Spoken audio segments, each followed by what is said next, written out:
Good morning. You like hot coffee? Sure you do. remember Chevy Chase? Chevy Chase was funny as hell. I don't know if some of you young ones remember him, but he's just funny. He would say that and stuff in some of his skits. But I wanted to talk to you guys about something here in this Cowboy Legends for Life. Coming back at you again with another video in my hopes that you like the last one, right? And I wanted to say to you that talk about a couple of things here. And the first thing I want to talk about today is not my favorite subject is being the Dallas Cowboys, of course, and Dak Prescott, which is, I admit it, I'm a fanboy. Okay, I am a big fan of him. Okay, but I'm also a big fan of the entire infrastructure, all right, of the Dallas Cowboys, in and out.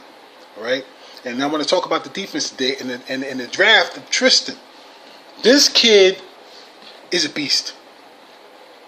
And when you think about him, the way he is playing in the OTAs right now, okay, and what he's doing right now, okay, in practice, it's going to be apparent that that front line is going to be far more dangerous this coming season than they were even last year. Even with Gregory being suspended, right at this point. I don't know what they're going to do with what's the name? I forgot right now. His name. The one who had that bar fight. Well, he really didn't fight. Somebody jumped on him. He was just trying to protect somebody. Okay, so the cops, whatever they did, they arrested him, whatever. But these Cowboys still listen. I want to say this before I'm gonna get to that. Okay, but I want to say that Tristan, man, I'm looking at even some of the stuff that Vosh Lombardi was doing on this kid before the OTAs and all that stuff, before the training started, and this guy showing himself. And I'm very impressed. I'm very impressed. Like, look, we were like last season. We were upset when they got Van Der Esch at the pick, right, the first pick. And then when you saw Van Der Esch start to practice and start the little play before the season started, and when we said, okay, well, look how fast he is. Look how quick he does to come off to the ball. And then some of the things that they were saying last year about him getting into in terms of setting off blockers weren't even that true. Because what he did when he came off, this kid was getting like 7 tackles, 10 tackles before he even started a game. And within the first game he played, and so it was awesome to see him do that. So, but this is the thing right here with Tristan. I think it's going to happen the same way. The Cowboys' defense is getting just stronger and stronger. All right, and to me, when you think about me being a fan, it's scary to see this. Okay, because they still may get Gregory back. Don't count on the fact that he may be suspended the entire year. Forget that. Okay, we don't even know what's going on with that because there's something out that's not very clear there. So I'm not even going to try to speculate it and try to relay it to you all out there. But I'm just going to state to you that I don't think Gregory's going to be suspended like what you think he is. He's going to be playing this coming season. So I'm hoping on that. If I'm wrong, I'm wrong. But I think that's what I'm speculating. So, well, that in itself as speculation. but this kid Tristan, man, he's showing form that's like 3-4 years ahead. You see what I'm saying? He's showing form that D-Law didn't when he first came here and he started to develop. You see what I'm saying? So when you're seeing coaches that are so impressed with this kid, and you see the way he does in practice and stuff, and the film on him, I'm like, whoa, okay. Will the Cowboys' defensive line will be this powerful again? I would love to see him side by side with D-Law, trying to making inroads into the offensive line against the opponents. You saying? Could you imagine that? Okay. So with that, I'm not even worried so much about the defense. I'm not even worried about the Cowboys' offense, really, except for the fact for a few things, and that is, okay, people's talking about Tavon Austin may be cut. Well, you see, some of you who subscribe to my channel, who listen to me, how many times you heard me being upset with Tavon Austin, right? Now, he may be cut. If he does, he does. But if he doesn't, I'll be happy that he's not cut. But he's got to prove himself. You're saying he's got a little bit injury prone, like some of the others here that are on other teams and things like that. But him, he's got the talent. He's got tremendous speed. But the man does not have good hands. I'm not worried about Tavon Austin as opposed to him getting, being on the Dallas Cowboys. It's just that his role will be diminished this coming season because of the draft they did with Pollard and the other one, Jackson, I believe it is. So I'm not worried about that. Okay, I'm glad that he may still be with the Cowboys, and that means someone else have to get cut. But that's what making room for him right now is from Robert Smith being gone, so they can still keep Tavon Austin. My point I'm trying to make here is going back to the defense, of course, because I'm an offensive guy, but that Tristan is far years ahead of what people are saying and what he should be as a rookie. And this fucking defensive line, this fucking defense is going to be far better than they were last season. That's all I'm saying, okay? Now, I'm happy to see that. I'm going to be watching him more and more, okay? And I'm still happy on the offensive side to see Big Whit back. Okay, I'm glad he's back for maybe 1 to 2 more years to help develop these damn tight ends because, you know, even combined, they couldn't even match what Whit did when on his last season he played. You know what I'm saying? They couldn't even match him.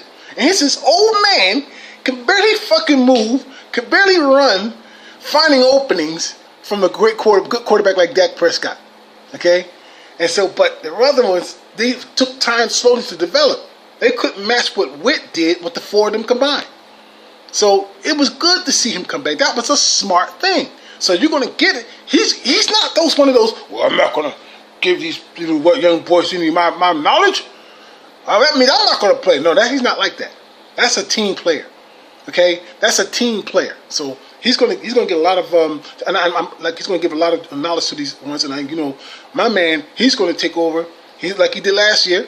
Like I told you before the beginning of the season, he's going to take over. And I forgot his name. I'll get it. Anyway, he's going to take over the team's tight end position eventually, and he's going to be the man. That's all to it. Other than that, that's good. Now I'm going to talk about something else right now, real quick. All right, Eagles fans, one of my favorite subjects. You understand? You see, they talk so much shit about the Cowboys. They're so obsessed with the Cowboys. When we respond, they'll tell you that we're obsessed with them, which is bullshit. They're the ones looking behind. We're the ones looking behind them on the rear view mirror. We've always been. They could tell you all along that the Cowboys are irrelevant because they ain't been back to do nothing. We did this and we did that. Nobody cares. You know why? Because the viewers say so.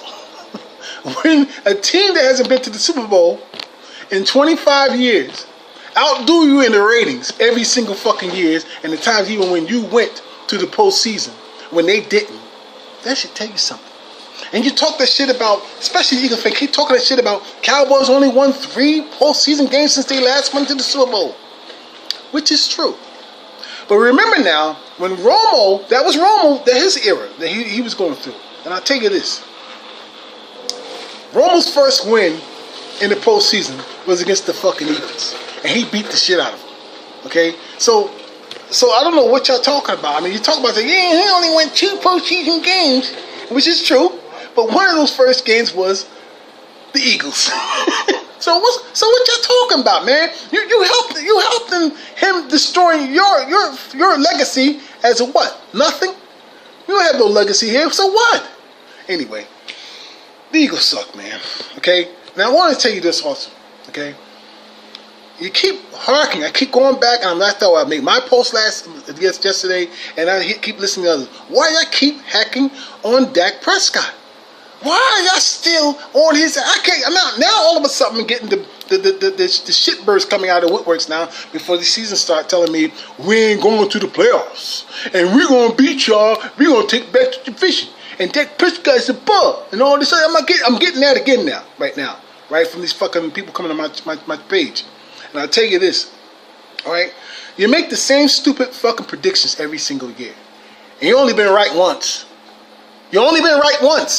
So, I can't take you serious. I won't take you serious, okay? I said, I'm going to tell you, saying that the Cowboys won't make the postseason is just ludicrous. It's asinine. It's just super simple. You're just making my case for me about what the Eagle fans are, okay? They keep doing it for me, okay? Because I made a bet to y'all last season, and not one of you but one took the bet. And you know what? The person who took that bet never paid off. I'll probably never see him again. And my bet is I don't bet with money. Like, I'm not doing anything foolish like that. Because if you don't pay me, I don't just wait for you. I take it to the next level. Okay? Because that's a disrespect that I can't fathom. I can't take it. Okay? Okay, so I don't deal with money with shit. I don't take shot bets because, you know, I'm not a drinker like that. I don't take shots like that. I drink, but I'm not a drinker like that. So anyway, I'm not doing that either. What I will do is this, like I did last season. None of y'all took it except for one. Okay, and that is if the Cowboys lose to the Eagles, if Dak Prescott loses to Carson Wentz, I'll get on this video, my channel, and tell you that Carson Wentz is a better quarterback than Dak Prescott. But, however, if Dak Prescott beats Carson Wentz, okay, you have to get on your channel and tell me and tell the world that Dak Prescott is a much better quarterback than Carson Wentz because of the record and everything he did to them, because he keeps winning against them. You have to do that. That's the bet. That's the bet. That's what I bet. And guess what? The biggest mouth, like Lord Brunson, some of the other biggest mouth out there, like it was back then, Eagle Speed, never took the bet. They didn't want nothing to do with it. They kept telling me, well, I bet you some money, man, and I bet you got to close down your channel if Carson Wentz beats the Cowboys. I'm not betting like that, motherfucker. I would never nigga on that stupid shit. Okay? That's dumb. I'm not betting with money. Okay? Because I'm going to kick your ass to get my fucking money. Alright? Simple as that. So I'm not betting money. I'm not betting on shots, like I said, because I don't drink like that. Alright? But I will take you on your word, if you have any word in you, to say that I come to the conclusion that Carson Wentz is a better quarterback than Dak Prescott if Carson Wentz beats him. So this is why everybody ran away from me who's an Eagle fan. Didn't want no part of it. Because they can't see themselves saying that. Even when you see Dak Prescott kicking Carson Wentz's ass and the Eagles' ass every fucking year, they can't fathom the fact that Dak Prescott can't be better than my quarterback because he's the savior. Savior of what? What did he do? He averages 7 wins a game. A year. I'm sorry. He averages 7 wins a year. Dak averages almost 11 wins a year. Your quarterback averages 7 wins. Is that winning? Is that winning? Don't tell me about no injuries. Talk about what the games he fucking played. That's all. Okay? And the years he played and the games he played. And average it out. 7 wins a year. Dak, almost 11. So, that don't sound like no fucking winner to me. That don't sound like no damn savior. Hell, last year we clowned on fucking, let's be honest with you. They clowned on their own quarterback, Saint Nick Foles, after he won them a fucking Super Bowl. They say, get him out of here, he's a bum. In the first 2 games, he played bad in the first game. I agree. The whole fucking team played bad. They still won because Matty Ice don't have no balls. Okay, he just don't have the balls. Okay, he got good talent like Carson Wentz got good talent, but neither one of them had balls. Okay, they don't. But St. Nick Foles still won that game. The next game they lost to the damn Buccaneers. But St. Nick almost had 400 yards passing. You understand? He didn't play bad. The whole fucking team played bad. And this time, because they played bad, they lost. So all of a sudden, you saw Carson Wentz coming into the fold to play. Okay? And what does that mean to anybody? All he did was had a losing season. Hell, he played so bad they pulled him out, put fucking Wentz back, St. Nick back in there, who had a 4-1 record. 4-1 record, and your boy had a losing season again. So cut out the black bullshit about goddamn savior and he's a better quarterback than fucking St. Nick. The numbers got to speak for that. Against Dak Prescott, he doesn't compare. Every quarterback he plays, Dak Prescott, he beats him in every quarterback. Every category. Dak Prescott beats Carson Wentz in every single category, except for the fact he's thrown touchdowns, but overall he has him beat way by a big margin. Okay? Because I don't take that away. Okay, if the quarterback controls the ball and he throws it to another receiver to get the complete for a touchdown, and if he runs it in, it's the same goddamn thing. Stupid. Don't tell nobody what the fuck ain't got no intangibles, because your quarterback can't do it. It's the same damn thing, so he overtakes him. All right? The only thing he's got better than Dak, well, got more than Dak Prescott is interceptions and fumbles.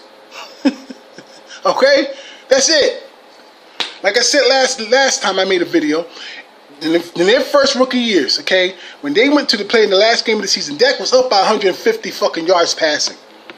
Go check the record. So I don't want to hear you fucking belly aching, no bullshit, okay? He had a full season and he still couldn't beat Dak. So give me that bullshit. I don't give a fuck what y'all say, okay? Cut the bullshit. Carson Wentz is not that. He's a good, talented person, but he has not done anything to deserve to be called a fucking MVP. Because that almost was don't mean a damn thing. He almost won MVP. He almost got to the postseason. He almost had a full season. He almost didn't get injured. He almost beat Dak Prescott. He's a quarterback that almost was. That's what his legacy's going to be. A quarterback who almost was. Bye. Bark on the hill.